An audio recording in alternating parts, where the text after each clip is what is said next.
Einstein versus Newton, The Battle of Gravity, Who Changed the Universe? Newton ने एक सेब को गिरते देखा और वहीं से उसने ब्रह्मांड को समझने का तरीका बदल दिया। 200 साल से भी ज्यादा समय तक उसके नियम विज्ञान की बाइबल की तरह माने गए। लेकिन फिर एक व्यक्ति आया जिसने कह दिया न्यूटन गलत थे। 17वीं शताब्दी में सर आइजैक न्यूटन ने गुरुत्वाकर्षण ग्रेविटी को एक अदृश्य शक्ति बताया जो हर चीज को एक दूसरे की ओर खींचती है। उसके नियम ग्रहों की चाल, समुद्र की लहरें और हवा में उछाली गई गेंद तक को समझा सकते थे। बहुतों के लिए न्यूटन सिर्फ वैज्ञानिक नहीं थे, वह विज्ञान के भगवान जैसे थे। लेकिन 20वीं शताब्दी की शुरुआत तक दरारें दिखने लगीं। खगोलविदों ने देखा कि बुध ग्रह मर्क्यूरी की कक्षा न्यूटन के समीकरणों से पूरी तरह मेल नहीं खाती। कुछ तो गलत था। और तभी आया एक बागी नौजवान, अल्बर्ट आइंस्टाइन। उसने कुछ क्रांतिकारी कहा, शायद गुरुत्वाकर्षण कोई खिंचाव की शक्ति नहीं है। 1915 में आइंस्टाइन ने अपना सिद्धांत प्रकाशित किया, सामान्य सापेक्षता का सिद्धांत, थ्योरी ऑफ जनरल रिलेटिविटी।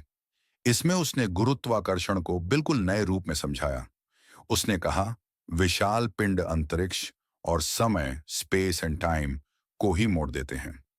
ग्रह सूर्य की परिक्रमा इसलिए नहीं करते कि कोई रहस्यमयी शक्ति उन्हें खींच रही है, बल्कि वे मुड़े हुए स्पेस टाइम पर लुढ़क रहे हैं, जैसे रबर की चादर पर घूमते कंचे।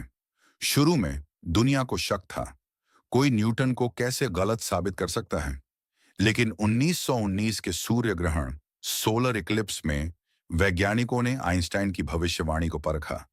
दूर के तारों की रोशनी सचमुच सूर्य की गुरुत्वाकर्षण से मुड़ गई।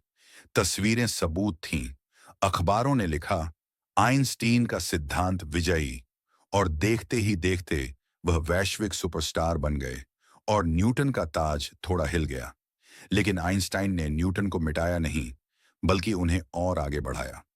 रोजमर्रा की जिंदगी में आज भी न्यूटन के नियम सही बैठते हैं, पुल बनाने में, मशीन चलाने में और रॉकेट को चांद तक भेजने में।